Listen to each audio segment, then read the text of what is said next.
पुण्यातल्या मुंढव्यातील 40 एकर जमीन गैरव्यवहार प्रकरणी आरोपी शीतल तेजवानीला पुणे पोलिसांनी अटक केली आहे। या प्रकरणात शीतल तेजवानी मुख्य आरोपी असून तिची चौकशी देखील करण्यात आली होती। उपमुख्यमंत्री अजित पवारांचे सुपुत्र पार्थ पवार यांच्या कंपनीसाठी ही जमीन खरेदी करण्यात आली होती। दरम्यान पोलिसांनी या प्रकरणातील मुख्य सूत्रधार म्हणून शीतल तेजवानीची याआधी 2 वेळा चौकशी केली होती। चौकशीमध्ये उघड झालेल्या बाबींवरून शीतल तेजवानीचा जमिनीच्या गैरव्यवहारात थेट सहभाग असल्याचं स्पष्ट झाल्यावर काल अखेरची अटकेची कारवाई करण्यात आली। तर आज शीतल तेजवानीला कोर्टात हजर केलं जाणार आहे।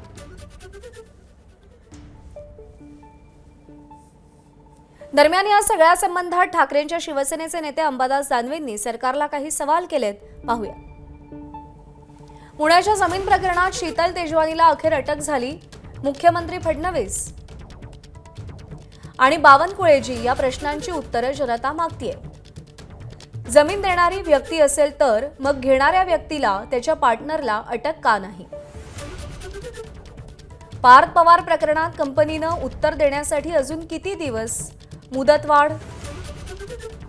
मुदतवाढ खेळणार आहात? अमेडिया कंपनीत केवळ 1% भागधारक दिग्विजय हा 99% भागधारक असलेल्या पार्थ पवारांच्या मर्जीशिवाय सायनिंग अथॉरिटी झाला का?